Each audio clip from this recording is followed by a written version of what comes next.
Hello दोस्तों, आप सभी लोगों का स्वागत है विजडम हब स्टडी पर। मैं आप लोगों के लिए एक नया सीरीज स्टार्ट कर रहा हूं जिसका नाम है UPSC 2020 prelims current affair fact series. इसमें हम क्या करेंगे, इसमें हम कवर करेंगे जो भी करंट अफेयर में जो फैक्ट आया करते हैं उससे संबंधित चीज़ों को हम यहाँ पर पढ़ने की कोशिश करेंगे। उसमें हम समसामयिक खबर जो रहता है उसको देखेंगे, खबर जो रहता है जो महत्वपूर्ण होता है उसका हम एनालिसिस करेंगे, फिर खबर जो रहते हैं फैक्ट रहते हैं उस फैक्ट को हम समझने की कोशिश करेंगे। ऐसे बहुत सारे रिपोर्ट आते हैं जिनके माध्यम से डाटा दिखाई जाती है किसी रिपोर्ट को लेकर के, तो उस रिपोर्ट की जो डाटागिरी होती है उसको हम समझने की कोशिश करेंगे। पर्यावरण से संबंधित जो भी आधिकारिक बयान रिपोर्ट पब्लिश होती है उसके डेटा को हम देखेंगे। अर्थव्यवस्था से संबंधित जो भी डेटा आया करता है ऐसे प्रीलिम्स में जो महत्वपूर्ण रहेगा उसको हम समझने की कोशिश करेंगे।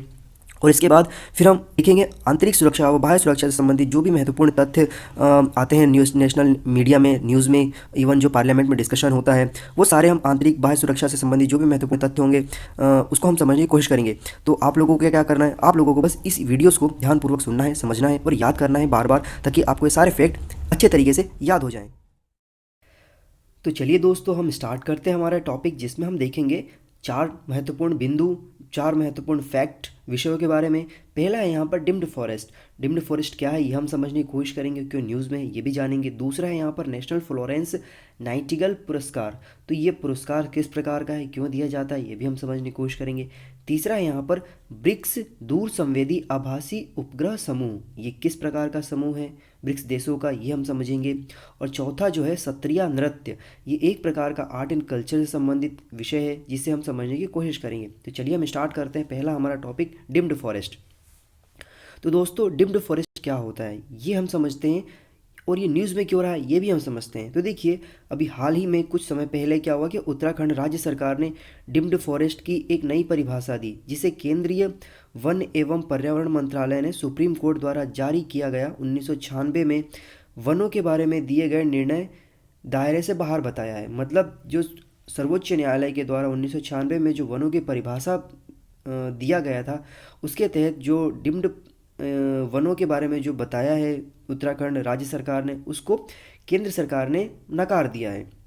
तो अब हम समझने करते हैं कोशिश कि क्या है इसकी पृष्ठभूमि, सुप्रीम कोर्ट के अनुसार क्या है परिभाषा। तो देखिए दोस्तों, यहाँ पर क्या है कि सर्वोच्च न्यायालय ने कहा था कि वन का मतलब या उसके शाब्दिक अर्थ का मतलब ये होता है कि जहाँ पर पेड़ पौधों की उपस्थिति है, भले ही वहाँ पर किसी का भी स्वामित्व क्यों ना हो, वह वन कहा जाएगा।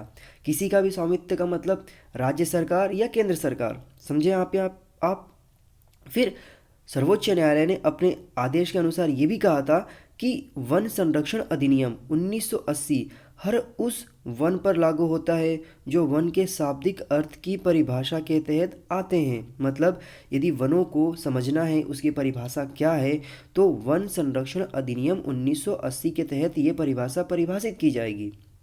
फिर सर्वोच्च न्यायालय ने सभी राज्यों को वन की पहचान करने और उसे सूचित करने को भी कहा था अपने आदेश के तहत। फिर कुछ राज्यों में डीम्ड वन पहले से ही वनों की एक कानूनी श्रेणी के अंतर्गत आते हैं और उन्हें शब्दकोश की परिभाषा के अनुसार परिभाषित नहीं किया गया है। मतलब ऐसे बहुत सारे क्षेत्र हैं, बहुत सारे राज्य हैं जहाँ पर वनों को डीम्ड वन के रूप में घोषित किया गया है, लेकिन जो सुप्रीम कोर्ट का जो परिभाषा दिया गया है सुप्रीम कोर्ट के द्वारा, उस परिभाषा के तहत वो परिपूर्ण नहीं होते हैं। फिर अब हम समझने की कोशिश करते हैं कि उत्तराखंड राज्य सरकार द्वारा दी गई जो डिम्ड वनों की जो परिभाषा थी उसमें क्या है, किस प्रकार से है वो। तो देखिए, राज्य के अनुसार वहाँ के राजस्व आंकड़ों में दर्ज 10 हेक्टेयर क्षेत्र या उससे अधिक क्षेत्र में वन जिनका वितान घनत्व को इंग्लिश में यहाँ पर कैनोपी डेंसिटी कहा जाता है 60% से अधिक हो, वे डिम्ड फॉरेस्ट माने जाएंगे। मतलब एक ऐसा वन्य क्षेत्र जहाँ पर जिसकी कैनोपी का मतलब दोस्तों ये होता है कि जो पेड़ बहुत ज़्यादा घना है और उसका जो ऊपर का जो छायावृष्टि क्षेत्र होता है, मतलब ऊपर का जो उसका डालियाँ होती फिर पत्ते आ जाते हैं और जो नीचे कह सकते हैं कि छाँव बनता है, उसको ही यहाँ पर कैनोपी कहा जाता है। मतलब एक छतरी के अंदर, छतरी में जो शेड बनता है, जो छतरी का जो हिस्सा होता है उसको ही हम कैनोपी कहते हैं। ओके, तो इस प्रकार से आप पेड़ को समझ सकते हैं। तो 60% से अधिक ऐसा क्षेत्र जो घेरता हो वो डीम्ड फॉरेस्ट के अंतर्गत माना जाएगा। फिर साथ ही यह भी कहा गया कि इनमें 75% स्थानीय प्रजातियों के पेड़ पौधे होने चाहिए। मतलब जो जंगल होगा, फॉरेस्ट होगा, उस फॉरेस्ट में 60% क्या होना चाहिए, कैनोपी होना चाहिए। और वो कैनोपी लगभग 75% वहाँ के लोकल जो पेड़ होते हैं, मतलब एक क्षेत्रीय पेड़ हुआ करता है, वन हुआ करते हैं, उस प्रकार का 75% होना चाहिए। फिर अब हम मुद्दे को समझते हैं। तो मुद्दे में क्या है कि राज्य के रिजर्व और संरक्षित वनों में 60% वितान घनत्व, मतलब कैनोपी की बात की जा रही, कैनोपी डेंसिटी वाले वन कम ही हैं। ऐसे राज्य में राजस्व आंकड़ों में दर्ज भूमि पर आच्छादित वनों के अस्तित्व का खतरा उत्पन्न हो जाता है। मतलब कह सकते हैं कि यदि 60% का जो हम कैनोपी मानते हैं, यदि इस टाइप में कम हो जाता है तो राजस्व आंकड़ों में, क्योंकि राज्य को उसी के आधार पर वनों का वर्गीकरण करना होता है, तो उस वर्गीकरण करने में उसको बहुत सारी समस्याएं उत्पन्न हो जाती है। चलिए अब हम देखते हैं दूसरा टॉपिक। दूसरा टॉपिक था यहाँ पर नेशनल फ्लोरेंस नाइटिंगेल पुरस्कार। तो नेशनल फ्लोरेंस नाइटिंगेल अवार्ड जो है ये न्यूज़ में इसलिए है क्योंकि अभी कुछ समय पहले ही केरल की नर्स हैं एक, जिनका नाम है लीनी पियन, इनको मरणोपरांत राष्ट्रीय फ्लोरेंस नाइटिंगेल पुरस्कार 2019 से सम्मानित किया गया है। तो ये कौन थी? तो देखिए, जो लिनी पीएन केरल में एक नर्स थी जिनका वर्ष 2018 में निपा वायरस के प्रकोप के दौरान हो गया था उनका मृत्यु। तो वो कैसे हुआ था? तो वो क्या कहते हुआ था कि वो एक निपा वायरस से पीड़ित पेशेंट की इलाज कर रही थी, तो उससे उनको संक्रमण हो गया जिसकी वजह से उनकी मृत्यु हो गई। तो ये जो पुरस्कार है इसकी शुरुआत कब हुई? तो देखिए, भारत सरकार ने वर्ष 1973 में नर्सों द्वारा प्रदान किए जाने वाले सराहनीय सेवाओं की मान्यता प्रदान करने के तौर पर राष्ट्रीय फ्लोरेंस नाइटिंगेल पुरस्कार की स्थापना की थी। फिर विश्व स्वास्थ्य संगठन, मतलब वर्ल्ड हेल्थ ऑर्गेनाइजेशन WHO ने वर्ष 2020 को नर्स और प्रसाविका जिसे हम इंग्लिश में मिडवाइफ कहते हैं, वर्ष घोषित किया था। तो 2020 को WHO ने नर्स वर्ष घोषित किया था।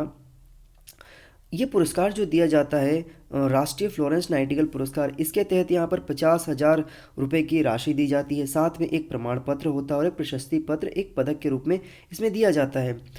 दोस्तों, फिर इसके बाद जो राष्ट्रीय नर्स दिवस मनाया जाता है, वह राष्ट्रीय नर्स दिवस जो मनाया जाता है वह आधुनिक नर्सिंग के संस्थापक रहे फ्लोरेंस नाइटिंगेल का जन्म 12 मई 1820 को हुआ था और इसी दिन को दुनिया भर में राष्ट्रीय नर्स दिवस के रूप में मनाया जाता है।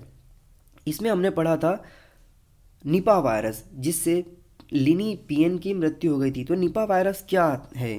तो देखिए, जो निपा वायरस है वो विश्व स्वास्थ्य संगठन के अनुसार निपा वायरस एक उभरती हुई बीमारी है। इसमें जो वायरस होता है वो निपा वायरस इंसेफेलाइटिस होता है, जिसकी वजह क्या होती है, ये एक प्रकार का वायरस होता है। इसका जो मुख्य लक्षण होता है ये क्या होता है, इसमें बुखार आते हैं, खांसी होता है, सिर दर्द होता है, दिमाग में सूजन हो जाती है, उल्टी होता है और सांस लेने में तकलीफ हो जाती है। इस वायरस से इंसानों के साथ साथ जानवरों को भी नुकसान पहुंचता है और ये आसानी से एक व्यक्ति से दूसरे व्यक्ति में पहुंच जाता है। ये निपा वायरस के बारे में जानकारी है आपके लिए। फिर इसके बाद तीसरा पॉइंट था इसमें जिसमें हमें देखना है ब्रिक्स दूर संवेदी आभासी उपग्रह। तो यह क्या है? तो BRICS remote sensing virtual satellite constellation जो है वो क्या है? देखिए, हाल ही में क्या हुआ कि ब्रिक्स देशों ने अंतरिक्ष मतलब एजेंसियों द्वारा विश्व ब्रिक्स दूर संवेदी आभासी उपग्रह का मतलब कह सकते हैं कि निर्माण करने का, विकसित करने का डिसीजन लिया है। तो ब्रिक्स कंट्रीज़ में कौन कौन से कंट्रीज़ में शामिल है? तो ब्राज़ील है, रशिया है, इंडिया है, चाइना है और साउथ अफ्रीका है। तो इसमें 5 देश शामिल हैं। तो ये करेगा क्या, ये देखिए। तो इसकी पृष्ठभूमि अगर समझने की कोशिश करें हम, तो क्या होगा इसमें, ये आप देख रहे हैं यहाँ पर स्पेस में इस प्रकार की सैटेलाइट यहाँ पर बनाई जाएगी जो कि ये ब्रिक्स देश से इनकी नज़र रख सके, मतलब इनको अच्छे से प्रोटेक्शन प्रोवाइड करा सके स्पेस के माध्यम से। तो इसके पृष्ठभूमि की अगर बात करें तो ब्रिक्स दूर संवेदी आभासी उपग्रह समूह फोरम का पहला आयोजन वर्ष 2017 में ब्राज़ील में किया गया था। इसका उद्देश्य ब्रिक्स देशों के बीच सहयोग और द्विपक्षीय एवं बहुपक्षीय संबंधों को बढ़ावा देना है तथा ब्रिक्स देशों के लिए उपग्रह अवलोकन की दक्षता में सुधार करने हेतु संसाधनों की साझा करना है। तो उपग्रह अवलोकन मतलब जो कह सकते हैं कि उपग्रह के माध्यम से ब्रिक्स देशों पर एक दूसरे देशों की सुरक्षा प्रोवाइड करना ऊपरी माध्यम से, ये इसका लक्ष्य रखा गया है। इसके 2 चरण में ये लागू किया जाएगा। पहला चरण होगा आभासी उपग्रह समूह, मतलब वर्चुअल सैटेलाइट ग्रुप रहेगा। दूसरा रहेगा वास्तविक उपग्रह समूह, मतलब रियल सैटेलाइट ग्रुप रहेगा। फिर इसका उद्देश्य क्या रहेगा? तो इसका उद्देश्य ये रहेगा कि उपग्रह रिमोट सेंसिंग डेटा तक पहुंच प्राप्त करना है, इस रहेगा इसका। फिर इसका उपयोग में देखा जाए तो उपयोग ब्रिक्स देशों द्वारा प्राकृतिक संसाधनों के प्रबंधन और आपदा प्रबंधन संबंधी विभिन्न अनुप्रयोगों के लिए इसका उपयोग किया जा सकेगा। जैसे कि बहुत सारी ऐसी प्राकृतिक आपदाएं आती है, बहुत सारे समुद्री तूफान आते हैं, तो उसको अच्छे से प्रेडिक्ट करके सुरक्षा प्रोवाइड कराना इसका उद्देश्य रहेगा। फिर इसके बाद इसमें हमने देखना है चौथा पॉइंट। तो चौथा जो सबसे महत्वपूर्ण बिंदु है वो है आर्ट एंड कल्चर से, जिसका नाम है यहाँ पे सत्रिया नृत्य, मतलब सत्रिया डांस। तो यह क्या है? तो देखिए, अभी हाल ही में नृत्य समीक्षक एवं इतिहासकार डॉक्टर सुनील कोठारी को सत्रिया नृत्य को लोकप्रिय बनाने के लिए माधवदेव पुरस्कार से सम्मानित किया गया। तो ये आप देख रहे हैं इस पिक्चर में, इस प्रकार से ये नृत्य कुछ प्रस्तुत किया जाता है। तो जो सत्रिया नृत्य है उसकी उत्पत्ति किस प्रकार से हुई है? तो सत्रिया जो नृत्य है इसकी उत्पत्ति 15वीं शताब्दी में श्रीमंत शंकर देव द्वारा शुरू किया गया। यह नव वैष्णव आंदोलन के एक हिस्से के लिए सत्र के रूप में सत्र मठ में हुई थी। फिर शंकर देव ने इसे अंकिया नाट के प्रदर्शन के लिए विकसित किया था। इसका विस्तार की अगर हम बात करें, यहाँ ये नृत्य किस क्षेत्र में भारत में मतलब परफॉर्म किया जाता है, तो यह पूर्वोत्तर भारत के असम की प्रसिद्ध नृत्य शैली है। ये पूछा जाए आपसे कि सत्रिया नृत्य कहाँ पर परफॉर्म किया जाता है, किस क्षेत्र में, तो पूर्वोत्तर क्षेत्र में। किस राज्य में? तो ये असम राज्य का एक प्रसिद्ध नृत्य शैली है। इसके संकलन में इसमें पौराणिक कथाओं का समावेशन होता है। प्रारंभ में यह नृत्य पुरुषों द्वारा किया जाता था, परंतु अब इसमें महिलाओं के द्वारा भी इसे किया जाता है। नृत्य करने वाले पुरुष को पाक तथा महिला को यहाँ पर प्राकृत पाक कहा जाता है। तो ये सवाल बन सकता है कि जो सत्रिया नृत्य होता है उसमें जो पुरुष नृत्य करता है उसे क्या कहा जाता है? ऑप्शन दे दिया जाएगा। तो इसे पाक कहा जाता है, महिला को यहाँ पर प्राकृत पाक कहा जाता है। इसमें शंकर देव द्वारा संगीतबद्ध रचनाओं का प्रयोग होता है, जिसे बोर गीत कहा जाता है। फिर इसमें ढोल, ताल, बांसुरी का प्रयोग होता है और वर्तमान में इसमें हारमोनियम का भी प्रयोग किया जाने लगा है। तो ये भी पूछा जा सकता है कि जो सत्रिया नृत्य होता है उसमें किस प्रकार के वाद्य यंत्रों का उपयोग किया जाता है? ढोल, ताल, बांसुरी और हारमोनियम, ये 4 प्रकार के वाद्य यंत्रों का इसमें उपयोग किया जाता है। फिर इस नृत्य शैली का संगीत अकादमी द्वारा 15 नवंबर 2000 को शास्त्रीय नृत्य की सूची में शामिल किया गया। ये महत्वपूर्ण बिंदु है, ये भी बहुत पूछा जा सकता है कि इसे कब संगीत अकादमी के द्वारा नृत्य शैली में इसे सूचित किया गया था, शास्त्रीय नृत्य सूची में। तो 15 नवंबर 2000 को इसको सूचित किया गया था। अगर इसकी विशेषताओं की अगर हम बात करें हम यहाँ पर, तो इसकी विशेषताओं में इस नृत्य की जो कई विधाएं हैं, जैसे कि अप्सरा नृत्य, वेहर नृत्य, चाली नृत्य, दशावतार नृत्य, मचोक नृत्य, रास नृत्य में इसे बांटा गया है। एक बार और नाम सुनिए आप, अप्सरा नृत्य, बेहर नृत्य, चाली नृत्य, दशावतार नृत्य, मंचोक नृत्य और फिर रास नृत्य। इस प्रकार की इसको बांटा गया है। फिर इस नृत्य में भी अन्य शास्त्रीय नृत्यों को की भांति नाट्य शास्त्र, संगीत रचनाकार एवं अभिनव दर्पण के सिद्धांतों का भी इसमें प्रयोग किया गया है।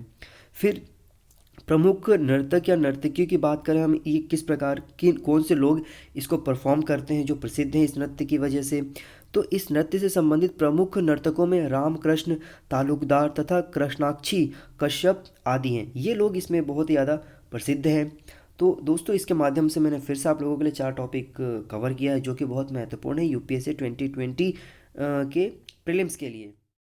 दोस्तों, मैं अनअकैडमी पर पढ़ाता भी हूँ। अनअकैडमी पर मेरे कोर्सेज अवेलेबल हैं जो कि डिज़ाइन किए गए हैं मेरे द्वारा। 29 कोर्सेज डिज़ाइन किए गए हैं, 300 से ज़्यादा वीडियोस अवेलेबल है, अपने जाकर के देख सकते हैं। इसके साथ ही यदि आप अनअकैडमी कोई भी प्लस कोर्सेज परचेस करना चाहते हैं तो आप मेरा कोड यूज़ करिए IMMonki28। आप यहाँ पर 10% का डिस्काउंट अवेल कर सकते हैं ऑन एवरी प्लस कोर्सेज। आप यहाँ पर देख सकते हैं जो मेरे कोर्सेज डिज़ाइन किए गए हैं, ये सारे कोर्सेज करंट अफेयर के हैं, स्पोर्ट्स के हैं, हिस्ट्री के माइनर MCQ हैं, अवार्ड से संबंधित हैं, गवर्नमेंट स्कीम्स हैं, पॉलिटिकल के जो भी यहाँ पर इशू होते हैं वो है इंटरनेशनल रिलेशंस हैं, इंटरनेशनल बाउंड्रीज़ हैं। फिर इसके बाद यहाँ पर आप देखेंगे डिफेंस, साइंस, टेक्नोलॉजी, वो हैं जितने भी यहाँ पर इंडाइसिस रिपोर्ट आती है उन सब की इन्फॉर्मेशन यहाँ पर दी गई। ये सारे कोर्सेज डिज़ाइन किए हुए मेरे द्वारा।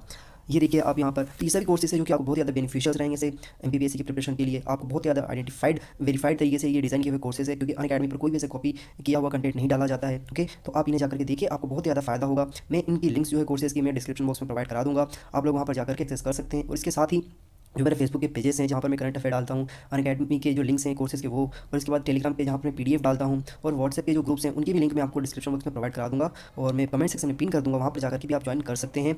और इसके साथ आप लोगों से रिक्वेस्ट ये है कि जो हमारा चैनल है विजडम हब स्टडी, आप इसे सब्सक्राइब करिए, लाइक करिए, शेयर करिए, कमेंट करिए, और जो भी आपके डाउट्स होते हैं वो हमें कमेंट सेक्शन में बताइए। हम कोशिश करेंगे कि वो सारे सवालों के जवाब आपको 24 घंटों में दे सकें।